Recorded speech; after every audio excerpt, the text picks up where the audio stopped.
观众朋友们，大家好，欢迎收看《健康1+1》。其实，根据世界卫生组织公布呢，青光眼是全球第2位导致失明的眼睛疾病。那全球共有7000万名的青光眼患者，在眼睛的相关疾病中呢，青光眼可以说是最难及早发现、及早治疗的病症。有许多人呢深受其扰。甚至可能病患自己也不自知，他们已经患了青光眼了。所以今天我们要跟大家来谈谈被称作为盗取视力的小偷——青光眼。今天邀请到的嘉宾是美国著名眼科医生 Dr. Robert Rich。Dr. Robert Rich 他在青光眼的研究上呢有相当大的贡献。Hello. It's a pleasure to be here. A pleasure to be talking to a Chinese audience again. 首先呢，我们想要请教一下 Dr. Rich 就是有关于在医学的部分哦，怎么样来认识这个青光眼，还有青光眼对一般民众他的眼睛有什么样的伤害 ？People used to think that glaucoma was high pressure in the eye, and they would treat you even if you didn't have damage from glaucoma, just if the pressure was high on a statistical basis. When patients have glaucoma, they gradually lose vision. If somebody has glaucoma damage, it's to do a visual field test. We also do what's called optical coherence tomography, which measures the thickness of the nerve fiber layer in the eye. And if that dips down too far, that shows glaucoma damage. And there's some other tests that we're working on also. We don't know why some people get glaucoma and some people don't if they have the risk factors. Presumably, if you have a high pressure, right now there's a lot of work going on in genetics and genomics, finding genes that are associated with high tension glaucoma and with normal tension glaucoma and with other kinds of glaucoma. So glaucoma is a particular pattern of visual field and optic nerve damage. Used to be thought it was high pressure, but now we know it can occur at any pressure. Yes. And the pressure is just one more risk factor for glaucoma. It's the most common known risk factor, but it's not the only one. And for many years, until, let's say, the 1980s, most ophthalmologists misdiagnosing. They just missed the diagnosis of normal tension glaucoma. But all of glaucoma treatment was geared to lowering pressure. But we know now that normal tension glaucoma is extremely common. It's very common. And that's, if you look at the middle level there on that graph, ischemia means not enough blood flow to the eye.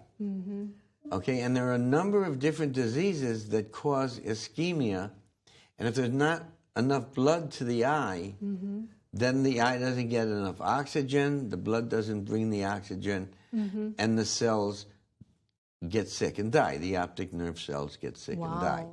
好，刚刚其实我们有了解到 Dr. Rich 呢，其实他在青光眼的部分是非常有研究的。那但是呢，大家可能不知道，其实呢，他有很多的研究，还有行医的经验在亚洲。我们先来看看他精彩的行医经验。20多年前 ，Rich 医生前往泰国参加国际会议。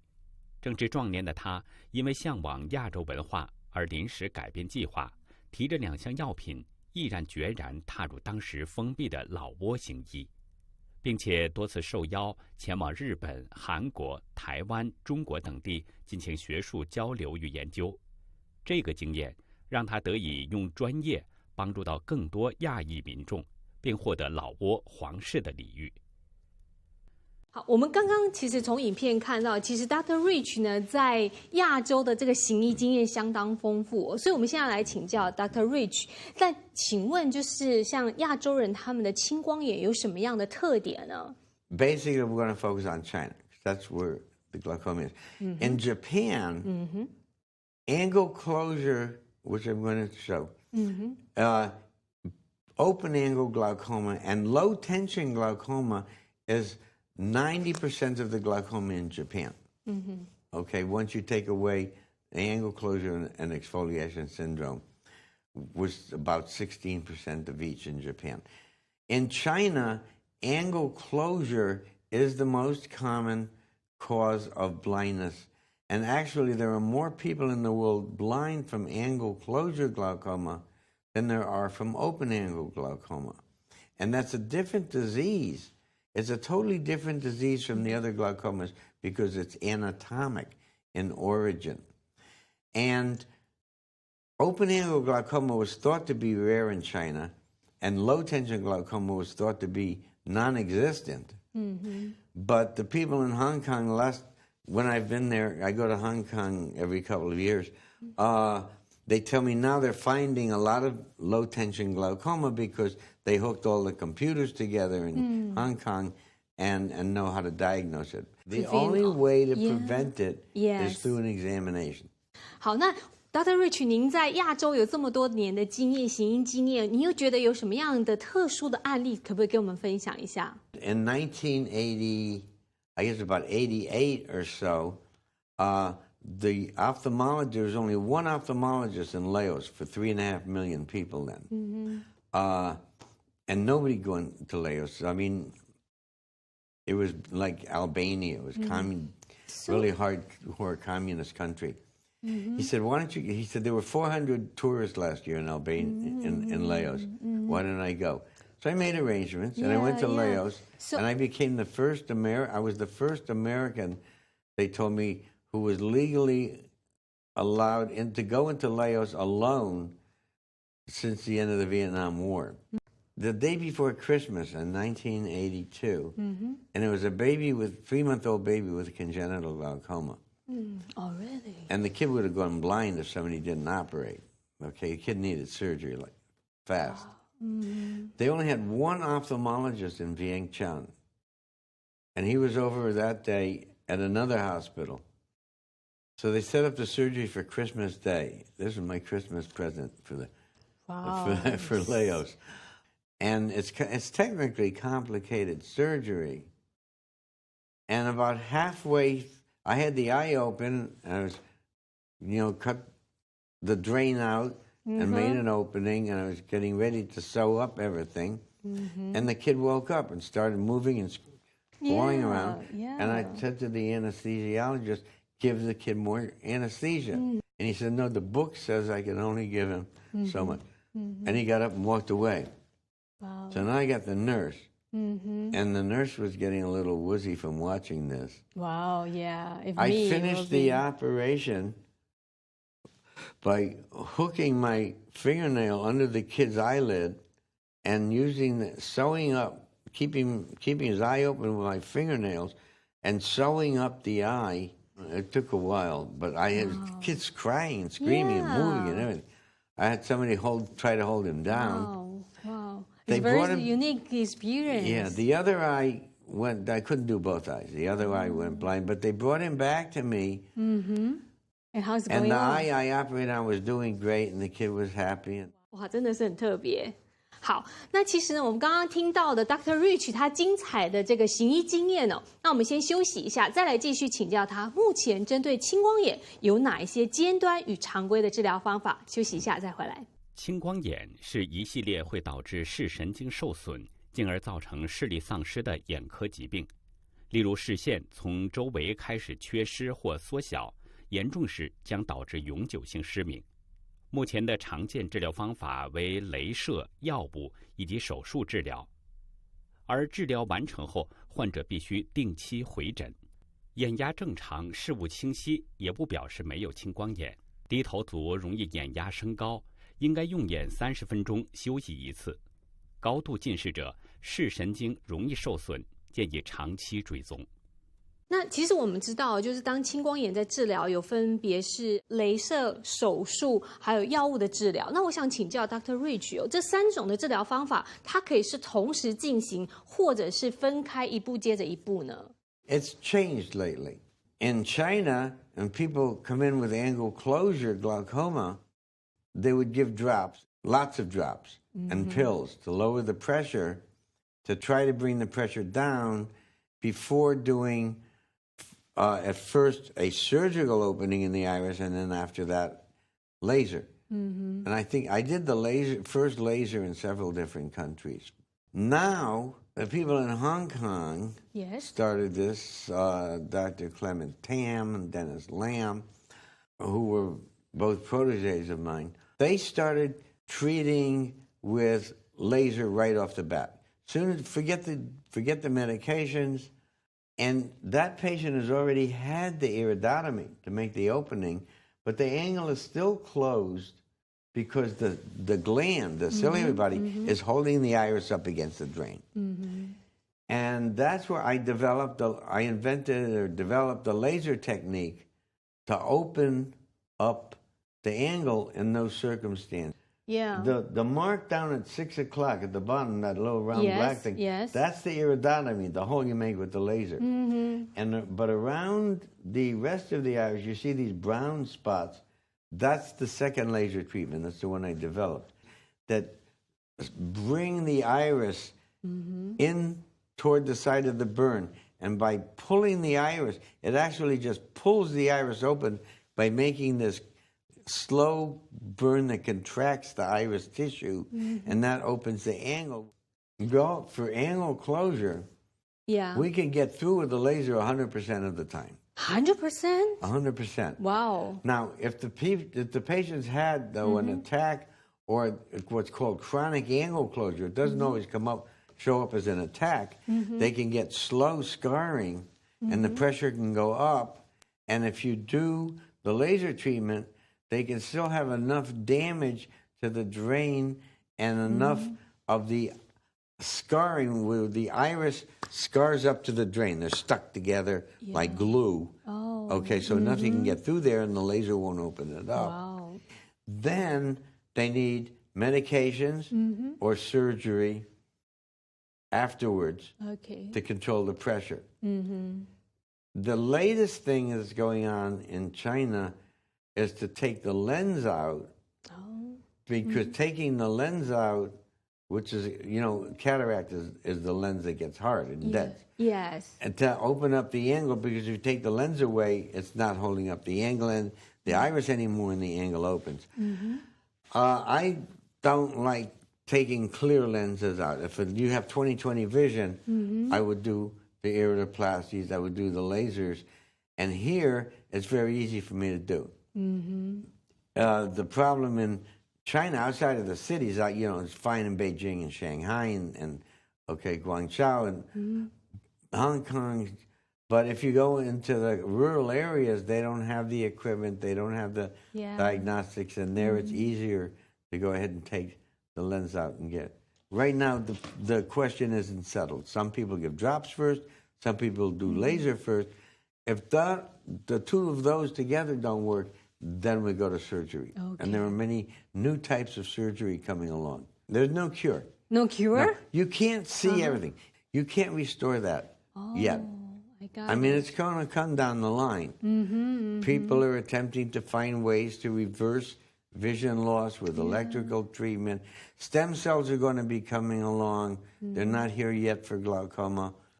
And I also give a lot of supplements.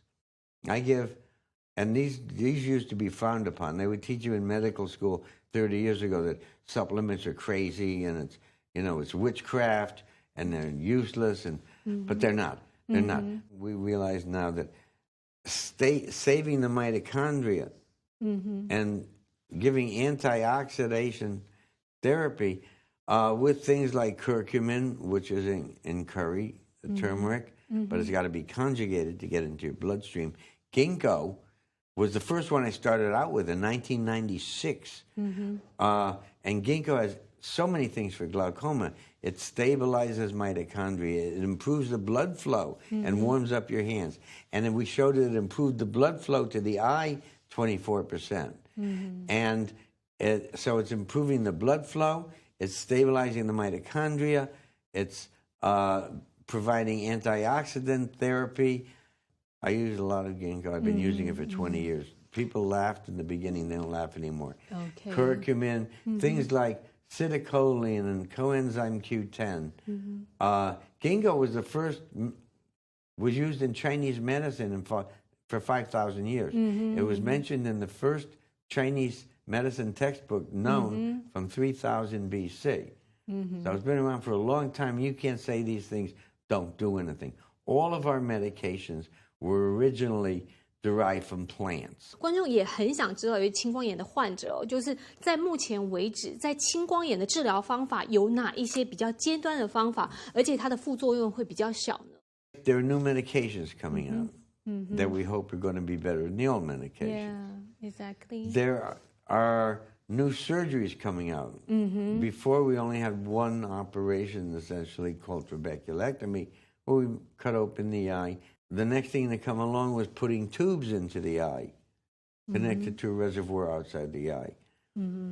But the goal has been to minimize cutting the eye, to minimize scarring. And so there are a number of tiny tubes and inserts to put into the eye, a couple of them at the time of surgery, to put them into the drain of the eye, to try to get the fluid to go out through these little instruments, because the drain is blocked, through these little, we call them stents, to drain the fluid from the eye.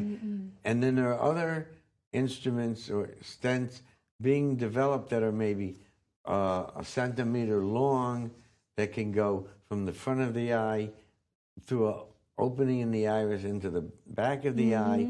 Other ones implanted from outside the eye into the eye, but much smaller and smaller openings than we use right now. Those are called minimally invasive glaucoma surgery, or MIGS. That's good news for the glaucoma patients to have, because if a simple operation doesn't work or clogs up, you can always go on to a bigger operation. Yeah, it's very rather good. than starting with the bigger operation. Yes. 我们了解了治疗的方法之后，我观众一定很好奇，青光眼到底有没有预防方法？那面对着这些网络上琳琅满目的小偏方，到底能不能相信？我们再休息一下，再来请教 Dr. Rich。那一般的民众他怎么样来知道说自己到底有没有得青光眼呢？ Glaucoma has no symptoms. Yeah. That's why it's called a silent thief of night. Okay, and a lot of it occurs at night. Okay, because the blood pressure can go too low, or people have sleep apnea, which was considered relatively rare 20 years ago. It was supposed to be 4% of the population in men and 2% in women. We wrote a big paper on it in 2012, and then it was 16% of men and then 8% of women. Now they say it's 36% of men. And it used to be that you would think of people who were really obese and had thick necks and snored a lot and took sleeping pills and alcohol and everything. It's not that. No, we're finding it, especially in Japanese. I have a lot of Japanese patients who are thin, women, thin, don't snore, and they have sleep apnea too. So it's just being discovered. I mean, people didn't diagnose it before, and now we have to find out what the exact relationship is. So low blood pressure, cold hands, all of these things are things that are treatable. And if you can treat these, you slow down the portion of the glaucoma that still progresses after you've lowered the pressure. Yeah, I see. Dr. Rich， 我想问一下，如果说对于一个有青光眼的患者来说，他们平常在睡觉的姿势上有什么要注意的，或者是说在日常的一些运动上面，或者日常的行为上面有没有什么要特别注意的？因为那对于他们的眼睛会造成一些危险。The one thing you don't do is standing on your head doing yoga. Really? Okay, yeah, we found that in 1980. And we had a patient who she had that much vision. She was looking around like this, and she was only 45 years old. And they were going to cut open her head and look for some infection. But we took a history and found out she was standing on her head for 20 years, for 20 minutes a day. We took her pressure standing on her head, and it was 60. And then when she was lying down flat, it was 30. And when she sat up, it was 15. So that was like a big breakthrough. We collected a few cases like that. We had one patient who had been a hostage in Iran back in 1979. They hung him up upside down every day for 8 hours. Yeah. And he was blind from glaucoma. Wow. So we strongly advocate against headstands and shoulder stands in yoga. You take in the air and you blow like that, but don't let any air out. That raises your pressure. So there was a paper first with trumpet players, because that's a high resistant instrument. They have to, they really have to blow very hard. And there was a higher percentage of trumpet players who had normal tension glaucoma. Because the pressure goes up while they're playing the trumpet. They stop and it comes back down. So they were diagnosed as normal tension glaucoma until somebody did this study. There's another one that we haven't published yet. Patients doing push-ups. Oh, push-up? Now, we haven't done this in normal people. Just patients with severe glaucoma and doing a push-up and then holding it in the middle of the push-up. So they're holding their breath and they're holding their arms in the middle of a push-up, and the pressure goes from it doubles. It can double. 那我想这一题应该是比较有趣的一个问题哦，就是说我们常常在网络上会看到一些讯息，比如说我会看到一条消息，好像在眼睛里面放一些比较刺激性的一些果汁啊，像是柠檬汁啦，或甚至是洋葱水这样子，然后呢放在眼睛上面，他觉得对他的眼睛其实是有舒缓的作用。那就是针对一个眼科医生，你有什么样的建议吗？ I don't know if it's going to damage your eyes, but I don't think it's going to do any good. Look, I use a lot of supplements. Okay, I mentioned that before. I have never found a supplement that lowers pressure. If I found one, I'd be giving it to everybody. Now, I don't know, you know, I know the supplements that are available here, and you know, grapeseed extract and green tea extract are good. They're high antioxidants. I don't know. There are a lot of things I don't know about. Chinese herbal medicine is a huge whole system of medicine. And you can't knock something that's been around for 5,000 years like they used to 30 years ago. Because everything was pharmaceutical. You take a pill for this and a pill for that. And it benefited the pharmaceutical industry. They made a lot of money. And all the other things were very cheap. So you can see the argument there. But what, is there something in Chinese medicine that can lower pressure? I don't know. It remains to be discovered. And the same thing with acupuncture. I was at a meeting in China once, and somebody got up and gave a talk about using acupuncture points here and here and lowering pressure. And I tried to catch him in the audience afterwards, but his was the last lecture, and 800 people stood up at once. Does acupuncture work? I have no idea. If I had to come to one conclusion, the glaucoma is now much more treatable than it used to be. There are many different newer ways to treat it. Treatment is more successful. But if you don't know you have glaucoma, you're going to go blind from glaucoma and you're going to lose vision. And the only way to know is to get examined and get an eye exam. Now, certain people are more predisposed. African Americans are more predisposed to get open-angle glaucoma. Asians, East Asians, Chinese especially, Vietnamese, Thai, more predisposed to get angle closure glaucoma. Then there are a couple of others that I haven't mentioned, which are found mostly in Europe and in the West. And normal tension glaucoma needs to be recognized. You can't go to the ophthalmologist and get your pressure checked without getting a full exam to look in the back of the eye to see if there's any recognizable damage there. But what it all amounts to, getting that eye exam. 那今天真的非常感谢Dr. Rich 来到健康1+1节目，其实带来这么多有关于青光眼的一些最新的治疗资讯，还有怎么样来就是预防青光眼。我想大家呢其实华人都说，就是眼睛是我们灵魂之窗，所以大家一定要好好保护好自己的眼睛。谢谢你的收看，我们下期节目再见。